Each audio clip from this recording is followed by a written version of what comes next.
My name is Thomas. I am 87 years old.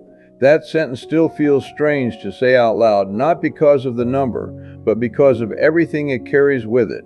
There is a moment that comes quietly with age, not with a diagnosis, not with a birthday candle that feels heavier than the last. It comes when time stops asking for permission. You notice it in small ways, in how mornings feel shorter, in how memories arrive faster than plans, and how silence no longer feels empty, but full. You don't panic. You don't rush.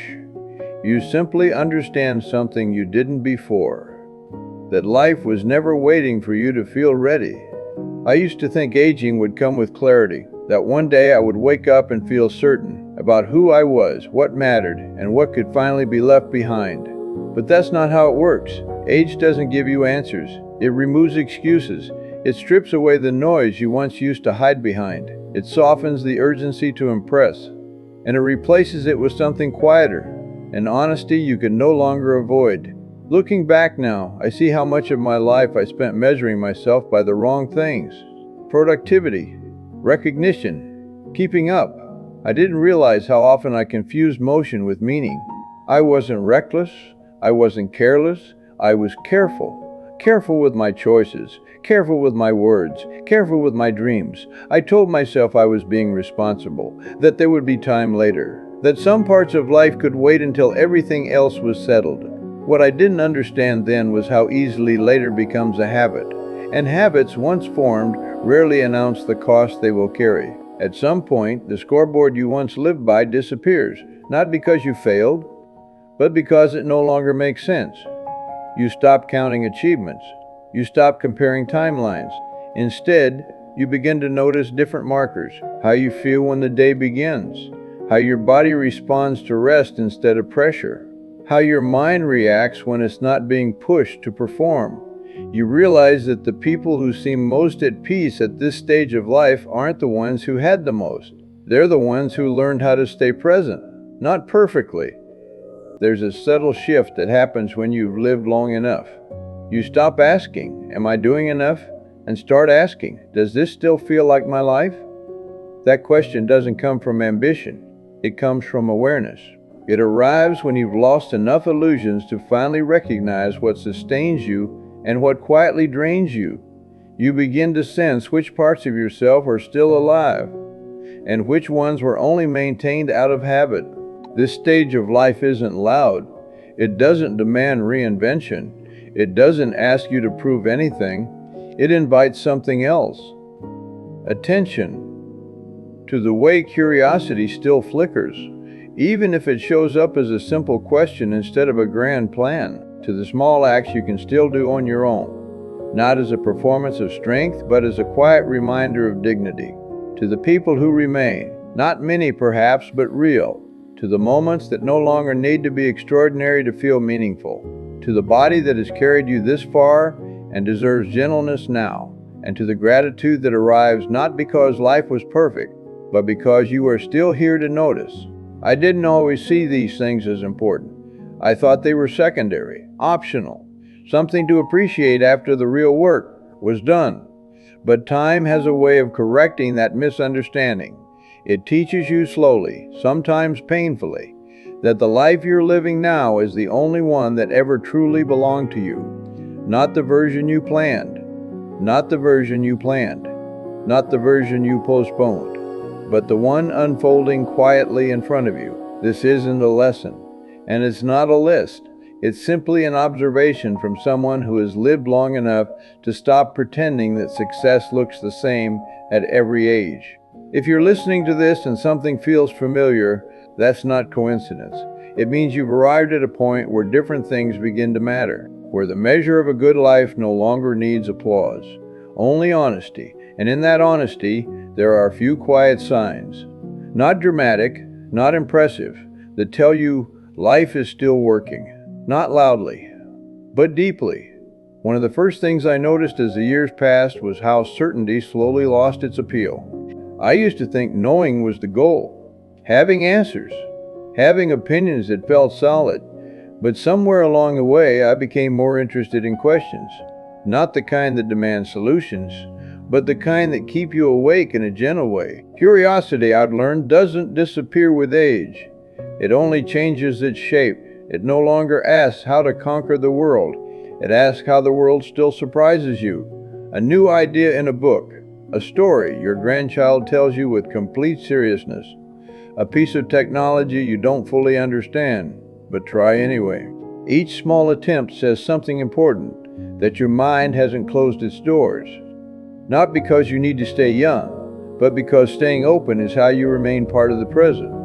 I've seen people grow old quickly, not because their bodies failed, but because they stopped wondering. They decided there was nothing left to learn, and in doing so, they quietly stepped away from life.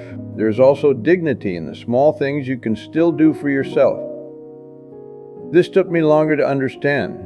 I once thought independence was about control, about never needing help, about proving something. Now I know it's humbler than that. It's choosing your own clothes in the morning, preparing your tea the way you like it, taking a short walk, even if it's slower than it used to be. These acts don't look impressive. They aren't shared. They don't earn praise. But they remind you softly that your life is still yours. Needing help doesn't erase that. It never did. What matters is the intention to participate in your own days, to try, to stay involved in the ordinary rituals that quietly hold your identity together. I've seen people lose themselves not when they needed assistance, but when they stopped attempting anything at all, when they let others decide everything and slowly disappeared from their own routines. Independence, at this stage, isn't about doing everything alone. It's about doing what you can, with presence, and with respect for yourself. And then there is connection. This one becomes impossible to ignore. As time moves on, the circle naturally grows smaller. Not because of conflict, but because life rearranges itself. People move, people leave, people are lost. What remains is quieter. At first, that silence can feel like absence, like something missing. But over time, you begin to hear what's still there. A conversation that doesn't rush, a familiar voice on the phone, a shared memory that needs no explanation. Connection, I've learned, is not about how many people surround you. It's about how safe you feel being yourself in the presence of another. I used to underestimate this. I thought relationships were something to maintain later, after responsibilities were handled. I didn't see how isolation slowly hardens the heart. Not dramatically, but patiently. One genuine interaction can soften an entire week. A visit, a message, a moment of being seen without having to perform. These moments don't fill time. They fill something deeper. And when they are absent, you feel the lack not in your schedule, but in your spirit. What ties these reflections together is not effort, but attention. Not trying harder, but noticing more. Curiosity keeps the mind engaged. Small acts of independence preserve dignity. Connection reminds you that your life still touches others. None of these require extraordinary strength. They require willingness to remain open, to remain involved, to remain human, even as the pace slows. I didn't always recognize these things as essential. I once believed they were optional. Nice, but secondary. Now I understand they are the quiet framework that holds everything else together. Without them, the days feel heavier. With them, life feels not easier, but meaningful. There are still other reflections waiting. On joy, on the body, on gratitude. They don't arrive all at once. They reveal themselves slowly as life continues to simplify what once felt complicated. And perhaps that is one of the hidden gifts of aging. Not more answers, but fewer illusions. Just enough clarity to see what truly supports you when everything else falls away. As the years continue to unfold, something else begins to shift. Your sense of joy becomes quieter, not smaller, just less dependent on spectacle. You no longer wait for special occasions to feel something good. Joy, at this stage, appears in ordinary places.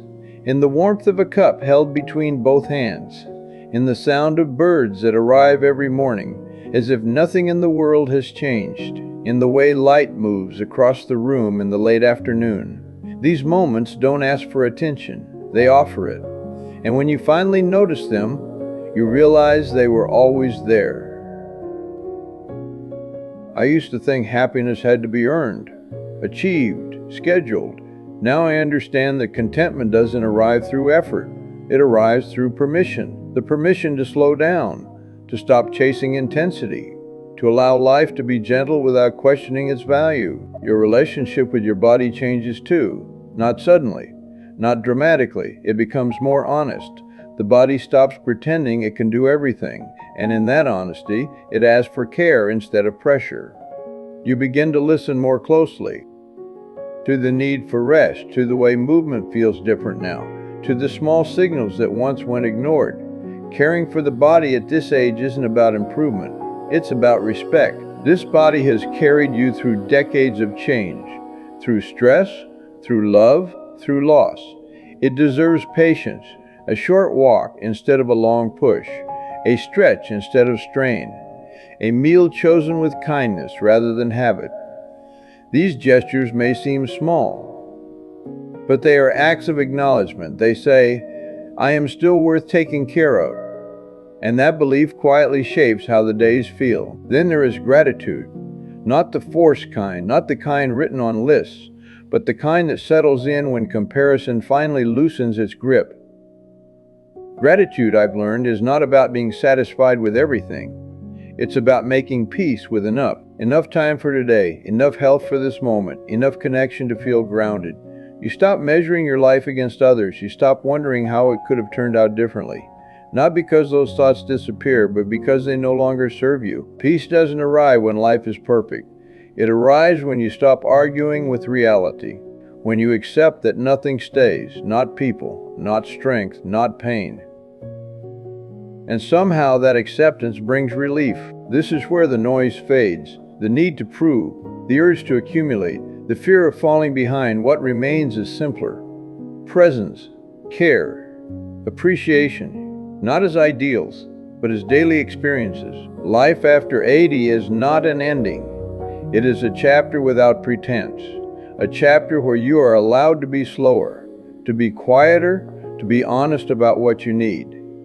You don't have to chase meaning anymore. You begin to notice it in how you spend your mornings, in who you choose to speak to, in how gently you treat yourself. This was never about winning. There is no finish line here. Only a recognition that some lives feel full, not because they were loud, but because they were lived with awareness. If you find yourself still curious, still involved in your own days, still connected to a few real people, still able to enjoy small moments, still caring for the body that carries you, still grateful for another morning, then something important is already in place. Not success as the world once defined it, but something quieter. My name is Thomas. I am 87 years old, and this is not advice. It is simply what remains when time no longer waits, and life asks you gently to pay attention.